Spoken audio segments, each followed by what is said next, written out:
A track in board games is a linear sequence of spaces along which typically you're going to move with a piece or you're going to be removing pieces to see. And it is probably the one mechanic that has been used in so many different ways. I'm probably just going to be scratching the surface here. But today I want to just go through different ways that I've seen tracks used, from simplest to like more complex ways. Let's start from the simplest track we can have. And that will be what we call like our victory point track, for instance, or just something that moves up from one number to the next. So let's say you've got a pawn here, and you use this to track how many points you have. Super simple. A little piece of board game trivia for you is that the very first victory point track to go around the board comes from Wolfgang Kramer and his game from 1982, which I don't remember the name of, but you can see right here. But it was actually later made famous in 1984 by another game of Kramer called Heimlich and Co. And when you have a track around a board, it is referred to as, and I'm probably mispronouncing this, a Kramer list or a Kramer list. Here's the word. So yeah, a simple track going up is the first thing that we have. A track that tracks your resources or your victory points. Second type of track, let's go like this. Changing things around, we're actually going down. So, second type of track, a countdown. This is for something like Pandemic. Uses, I'm pretty sure they're Outreach. Was it called the Outreach track? Haven't played Pandemic in years. But yeah, a countdown. Typically you'll see these a lot in cooperative games, solo games, games where you need to do something in a certain number of turns. The third type of track will be when you have... is that 5? Yeah. 2 tracks on top of each other. So this is, let's say here we've got 1, 2, 3, 4, 5, and here we've got 1, 2, 3, 4, 5. And I did get my numberings wrong. Wow, I don't know how I was able to do that. Oh yeah, the 2 has a 4 and a 5. Let's see if we can fix that. So this is 4, and 5 would be here. Yep, there we go. This is 4. Perfect, it looks perfect, okay? Having 2 tracks on top of each other, you can use that for something like a trigger. So let's say you've got 1 pawn on here, whoops. You've got 1 pawn on here and 1 on here. And based on where they meet, a trigger will happen. So something like Rajas of the Ganges use this as their endgame trigger. You've got 2 types of points. They're going in opposing ways around the player board. When somebody's 2 tracks meet, the end of the game will trigger.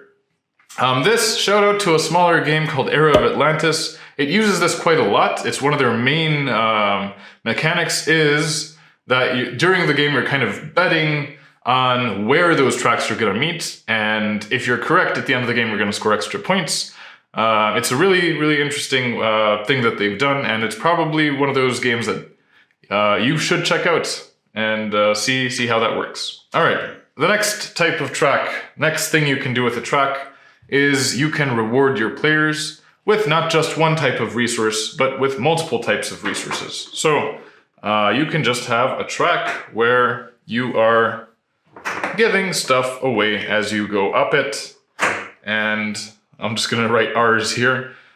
And I move up, I gain a turquoise resource. I move up, I get this triangle resource. I move up, I get the square resource. So just it's a way in which you can give stuff to players.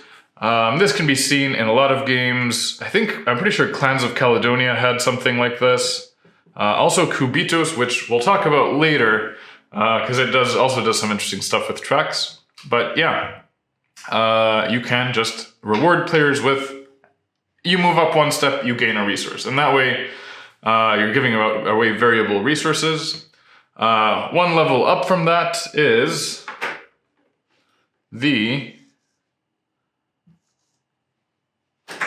what are we doing here? 1, 2, 3, 4, 5. All right, this would be thresholds.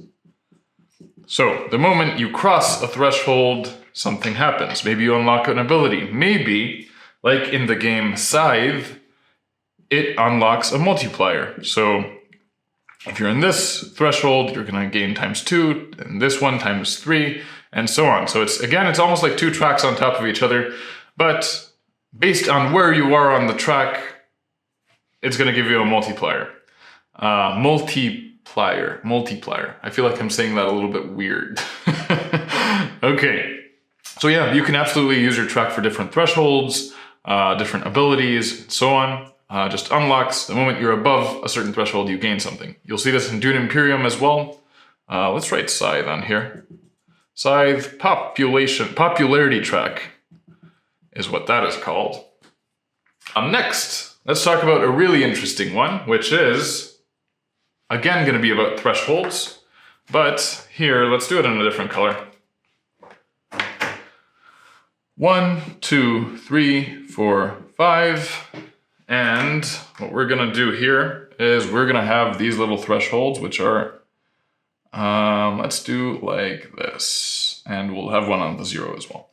So, you can have thresholds with an action. And I've only seen this in one place. But basically, you can take an action to move back to the nearest threshold to gain a resource. I've seen this in the game Red Cathedral. And I thought it was really interesting how you could actually move down on victory points to gain immediate resources. You could choose to do that whenever you want. So basically, if I'm on the 4, I could move, let's say it's like this. So let's say I'm here on the 5, I could move down to the 3 and gain 1 coin. Or if I'm here on the 4, I could also move down to the 3 and gain 1 coin. So it's a really interesting sort of thing where you're trying to optimize to be in the place where you're going to lose the least amount of points, but you can use that to go back and gain in-game resources using this track. So you being able to choose to go back to a threshold is something I thought was really clever in the game Red Cathedral. Next, we have, let's do our 1, 2, 3, 4, 5. And then we will do 1, 2A, 3A, and maybe we'll do 4B, 4B. All right. So you can absolutely have a track that splits into different options. And this is something you'll see in the game Lost Ruins of Arnak. In their science track, I believe it was called. You can absolutely have players, as they move up on a track, have a choice between, do I want to go to 2 or to 2A? And then do I want to go to 3 or 3A? Or you can also have differing costs. Again, in Lost Ruins of Arnak, you're going to have a cost to move up on this side, and then a different cost to move up on this side. And so you're going to factor that in. Do I want to gain what is on this side by paying 1 square resource, or do I want to gain what's on this side by paying 1 triangle resource? So that's actually kind of a 2-in-1. You've got the splitting track and the payment of a resource to move up on the track, and those different options. So you can split tracks. All right. One level above that, what do we have? This is a different one. I've talked a lot about this on my channel for some reason, but it is a good thing to see. So again, this is the thresholds, but it's going to have a different function. So let's say we've got a threshold here and a threshold here, and what we're going to do is we're going to take our little pawn, put it on the 5. This is our purple player who's on the 3, and let's put this green player on the 2. So what you can do in certain games where you want players, you want to have players who are behind catch up, you can use a track to tell you what the current state of the game is. And you as the designer, you want to have information like that. So if you have something like victory points, for instance, where you can say, based on the difference between you and the first player, you're going to gain these resources every round, then you can use that as a catch-up. So you'll see this in Isle of Skye, or Quacks. Both of them do a great job. Isle of Skye, it's just for every number, or for every square between you and the first player, you gain a coin. In Quacks, it is these little icons. And like green player has 2 of these blue icons, so 2 of these little thresholds between him and the first player. Purple has 1, so they're going to gain resources based on how many they have between them and the first player. So that's a great way to use a track as a catch-up. It gives you more power as the designer to have players where you want them to be, which is typically where you want them to be. All right, next. Similar to this, we've got the game Cubitos, which we mentioned earlier somewhere. Cubitos uses, well, a racetrack, and it uses this sort of splitting tracks. Basically, the game has a track like this, where you can choose where you want to go, but you've got the variable rewards based on where you end your turn, and you're actually kind of going around and racing. So absolutely a racetrack is a track. And Cubitos also has this same catch-up mechanic. So it'll have, let's draw this in purple. So it'll have something like this, and something like this. And based on every line between you and the player behind you, you're gonna gain some bonuses. A racetrack can be a track, and you can have a catch-up mechanic on a racetrack, and you can have variable rewards on a racetrack, and all of those things. And I think players don't, or designers often don't think of racetracks as tracks. I like to think of them that way. All right, next. What is next? Next, I want to do a bunch. I want to give a shout out to one of my favorite game publishers, Garful Games. I think they do so many unique things with tracks, and I think I have yet to play a Garful game that doesn't contain at least one track. They love their tracks, and I want to shout out one of their games, which is Circadian's Chaos Order. In it, you've got many different things that are going on with the tracks. So, first of all, you're going to have the variable resources underneath, or abilities.